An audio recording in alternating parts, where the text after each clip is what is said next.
是反省的话来表示，这就是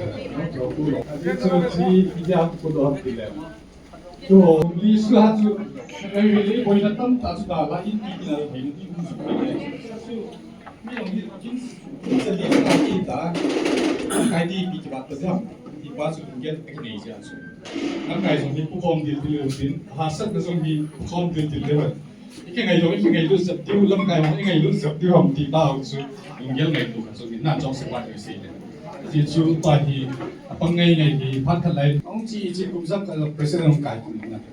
cái xóa cũng cái lâu bên ông hay có tất cả cái president là cũng đi kim thì mấy cái này cũng đi ông gì đấy bằng khát cái bằng sinh bằng lâu là có hết mong lâu thì phải đi ông mình chỉ là chúng chỉ bao nhiêu cái gì hồi tiếng cũng đi giống chúng tốt này tập huấn nào họ cũng lâm cái cũng khát cả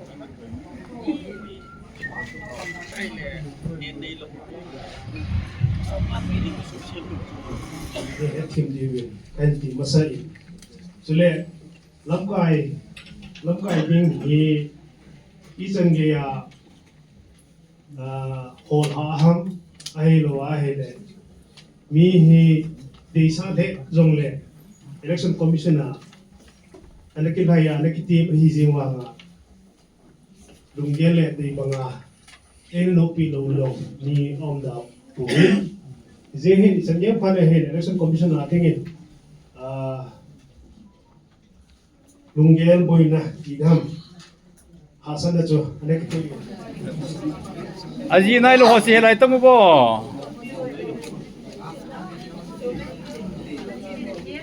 wa hi election asi rai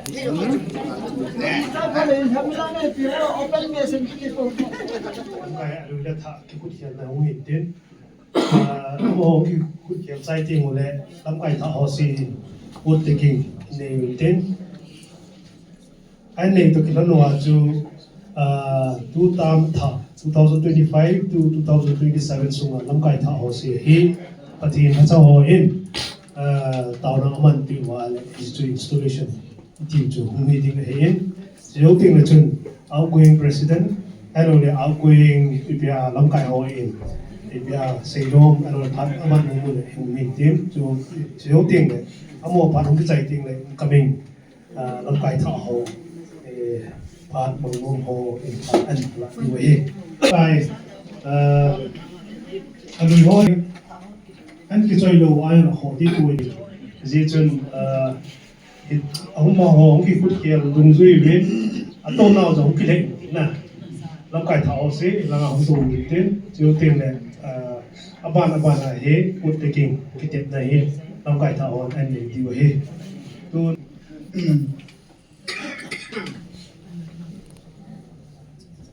Silong Kukin pi Meghalaya hi pasar hola ki pong the la ka ti no hola ni pan sa nang po bi pasar hola president in ti wa jong ma thao nung thoi no na da ke ma me ki pa men ani na chun silong Kukin pi silong alo ni pi ti wa ni ki tu to da ni hi ka tha no men pathin na sa ka hi wangin society hi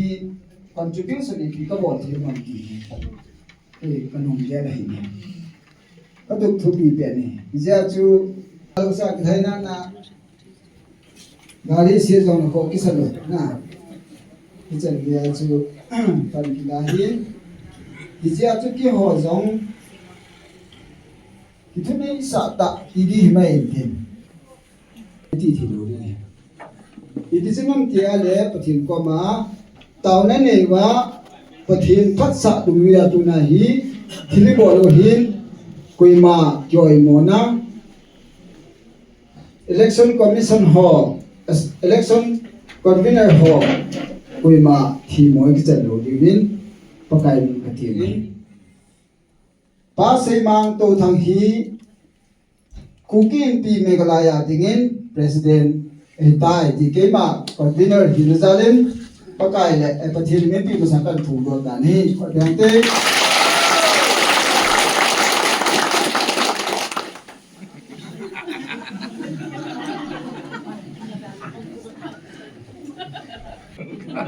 Abanhin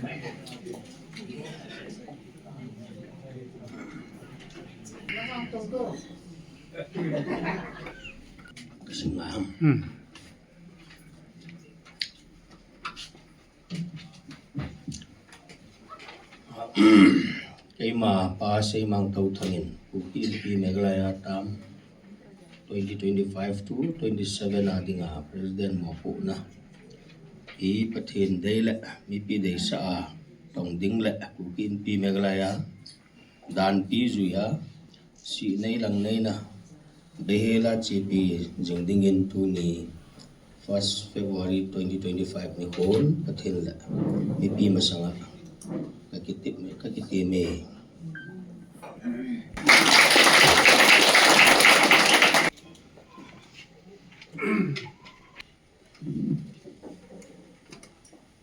Twin VP Pa Thong Kugin Hong Sai Kay ma Pa Thong Kugin Hong Sai in Kugin Pi Meghalaya Tam 2025 to 2027 adigin Vice President Administration maupo na hi pathin deide ni pi dei sa tong dingle Kukin Pi Meghalaya dan pi juya si nay lang nay na bihira GP jingdigin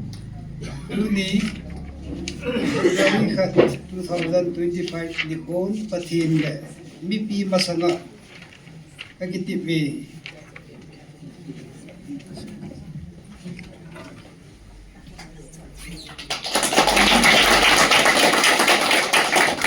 Changloi BP Keima pa sa imin thang Changloi in Kuki in P Meghalaya Tam 2025-2027 dinga Vice President External mo po nahi pathinday le ni pi desa tong dingle Kuki in P Meghalaya dan pi zuya sinay lang nay na bihela GP jingdingin uli 1st February 2025 ni Hon pathinle mi pi masanga kakiteme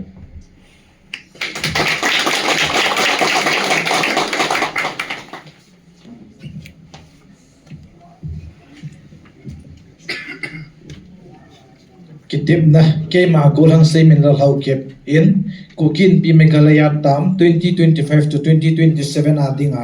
General Secretary mo po na hi pathin dele mi pi de sa tong dingle Kukin Pi Meghalaya in pi dan pizuya si nay lang nay na behela GP jingdingin tu ni nisim khat na February 2025 ni hon pathin le mi pi masanga kitip na kanai na he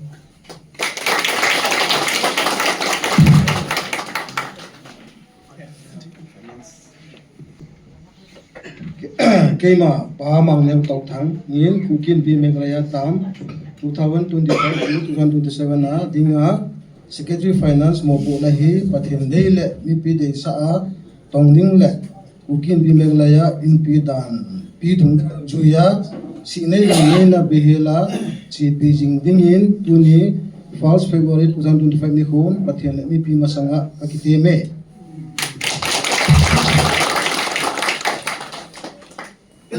Treasurer hi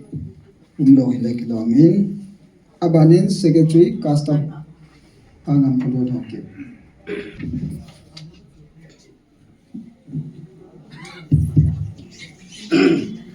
Kema pangam kulun hoke in Kuki Pi Meghalaya Tam 2025 27 dinga Secretary Custom and Judicial mo po na hi pathen de le mi pi de sa atong ding le Kuki in pi Meghalaya in pi dan pi dungju ya si nei lang nei na nei lawa chi pi jing dingin atuni 1st February 2025 ni ku pathen le mi pi masanga kakitime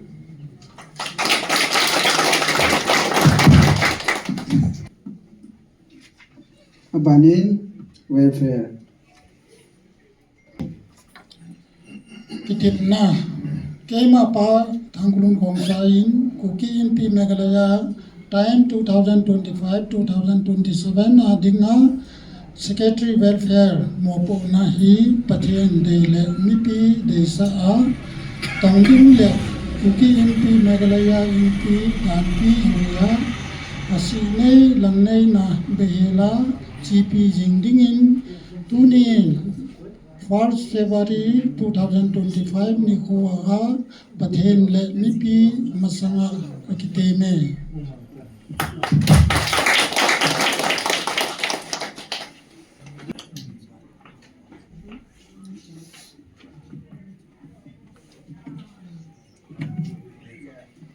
Cookie Society na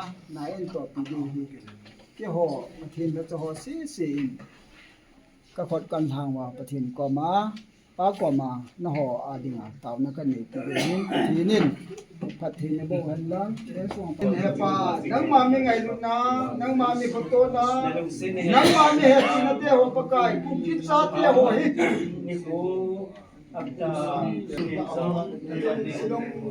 Siya may ligin sa kadunga ani ay nasupi ko ngayon na zala ni monsa na lai ba tu na to pa nang malay kam na taw din malaya sa mosi na no o ba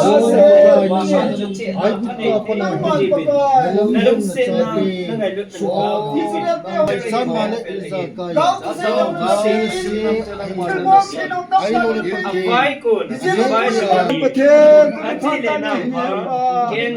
Ayun sungado ang tapte na kapal at sa muher lang loya hito kapitay ko na tilmo na kapitay ko na ay lola pag musik ang pinama namang ang pinang tayong katatahan kêu pi đi ngủ con lại vài trong hình tin hào mạ bao mạ các thi hào trong hình tin hệ cho mà sang à trong ta sẽ nói ra là các phụ mô xí à chế phốt phốt in amun lẹ phát đúng cho in na say đi na kịp nan tê bị thu lâm đến ta về hey à thu say đó hồ nam sung à đi ngã kịp pan na thay cả nam đi qua pa thiên on thay hello và cả nam đi qua on thay à cô na trong mà vẫn na hi giờ đinh tin na pan akan hi na van chi na chen hin tum ding vin tunin ta san jala pa pathin ngan se na chang he chi khut hi to ma ka so pi ho kum sang ni le som ni la nga pa na som ni la sagi sunga uki in pi Meghalaya ki mek tia ka ki vai hom now mo pu na hin la ding ho tunia na la cha ki ho om changin ahung ding do ho le tunia hung thei ho zo se jong mi ho le mi pi le nang ma anga hin thana ya zo se ding a chuna pan pi nga ka thum ka taw now lo pi na le choi ana nang ma chang jom jingin lang namin kho sa na ya la tam phat thei bu na a chung chiu le ain sung le amo pu na de mi pi chunga nang ma phat la dei lama nei pi di win ha chunung ka Isu Krista min ka hung tawut a he amen Pathin lu pi na Ikiti ko kini ko hung kemi keso di bon sami lung tat en pang komotin to chung nam pi nam kai hung ken ko jo se ren di sa no taw ti kwa nge wan so ko so ne ta se thu ma ye ti se ni is happening komotin kizum to suma kasi here kasi mo ni tam tak ni ni le ngai lam din nam khat kasi nong phat hin tan to ya tu ka ho lien ko le la ko ma ri na zo ni ko ni ko ke ni ke ni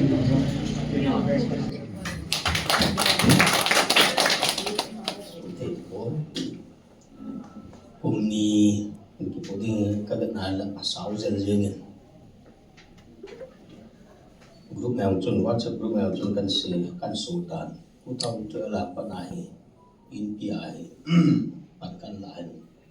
cũng bắt chắc cái trò lưới là ku chơi này ku thong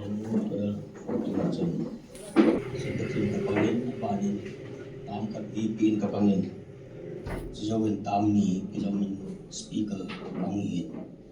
utang presiden kain Isimang som na kuni tutang tera pana 24 chân chu cũng xóm bao giờ là miền hi đã chuẩn cái lần tài thì đi chu society ngay lâu tao cái lâu bên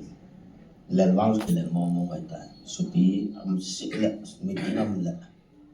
số tí cái thì mà personal cái mong thấy mong mong tới lâu gì cha tao phát cái này thì mong tới lâu cái này thì thì chúng ta chân người muốn cho máu quay là Saturday Sunday hay cái visit gì ngay ngồi thì là society hay Saturday Sunday hay là holiday thì lâu in meeting họ cái cô thấy kỹ lâu ấy on bed trong hình như on bed trong thì ai cái bỏ gì là thấy gì tao ấy nghe thứ neo cha cái phát bàn á chú gari thao ai nói lại lung thiên tha cái xe ngay khát đi chúng tôi đi cả là khát đi hỏi món ai nói là lung nghe món ăn sẽ đi tiền lần ít mong mà ta cái ngọc đó năm gal mung cái bạn này thôi xin tắm tận heaven mấy cái cái hình khát anh đi cả chạy đó đi nghe đi tiêu vậy bây giờ tu này cái ai nan jo am tiền mungkin di mungkin na may khá đi government system này của chỗ chứ mungkin đi chỗ mungkin ít chắc hẳn nhiều hiện là hỏi làm sự đi vào hỏi lại chỗ mobilize ball và phân hoặc channelize ball và mi pi ít hui khổ và chỉ năm pi gali inan jauh tu ai chứ gal mi theo thì government tập bóng phong chỗ amo plan cho là just 15 days 1 month trả chạy đó đinh mission ở chỗ cha chu pai khen cha fulfill it ai wangin ani mu khalo ichi shadow government ku ki pi system in nei hui mun tina in chalai vin mun tina na in tong bin ai la uni ga ga gam la go hu lo wa yal sanga casualty ho mai ti chu uni ko photo no min ai chi ku kin pi su ha na ding ai BP funding, BP cái thuộc về cái ngày sáng và 5% của tầng bao với đơn dòng riêng ngoài hiến trong thành phố chính trong lệnh tàu nè màu in dấu xe của ai và làm mặt phải khá là đại sứ đóng riêng này mà vô thang cho lệnh Green Pass là họ nóปั่n lậu có một gì platform có một dấu xe cho họ MP level meeting dấu xe có phùng đó gì galong ki panapan na KWS ni ko ka ngai lo la hi frontline na chi ho ko frontline ho ko me ko se jingin no dinga hi mun chuma silong ka poi delhi ka poi goti ho bung bi piten tao na thilo nga an mon tao na an man jing we na su le lo du hi platform ki de yo sa ki se tao na ipan pau na nge pi lam ka wa chu ni gel bong bin không là dấu của dòng lệ vũ thì mai nó bằng là bảo thì cái hai miền vốn cần cái liên xã phim cần cái bảo bị dính về thì chú nên cái phone nó sang là nhìn là thông minh các cái số là để ai vàng đến mà họ có ba chặng chú cái nẻo xã viên cái hệ thêm viên thì chúng tìm vào cái hỏi sharing cái miền tin thấy bên này là cái nào tổng số mà trả lên thì chúng tôi về năm họ tam người các tổ công việc lâu sử dụng cái bảo thủ cái xin ta bằng tam cái đồng đội cái tổ đến năm nay tổ thì cần biết mà thì ngày cho ba nên sắp committee cái foreman sắp committee nên mình nghĩ medical committee ấy chúng là cần đi tập sẽ mọi phải hỏi học những gì hỏi sharing những tận hành cầu lên là chân nhóm phải những ngày ra đến bị bắt trong tim mọi lúc sự trong cái bảo thủ cái gì cho nên ta mong thế nào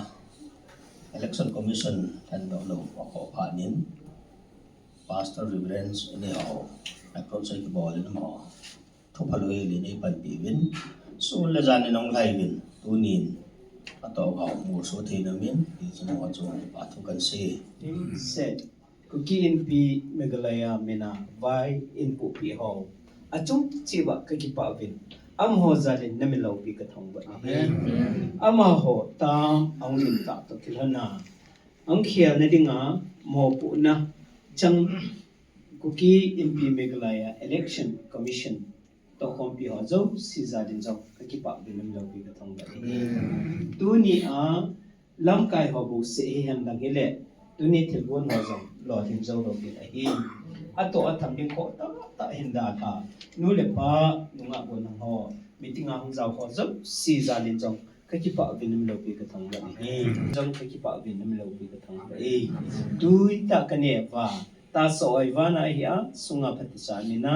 gule chang phelevo lungtim pha pha gyal do theina thu pha pha sai do theina na pha pha do theina tha te junga pa ka ta hi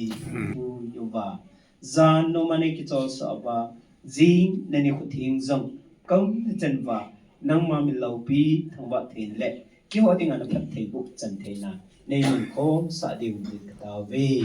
ka ki ho na sung va tungel ki ba lo zala kilong tu na ai lo le a chom chom ka si ho zo siu zong pathin wang bo i chan na ding mo ki ngai da mong ti banga la sim tu la sei banga ki ngai ti mai cha da tha in mun ti ki pa ka da nu mu nga nei pu thum di vin ha chung kai su prastam na men thung ba thong ka da wi ai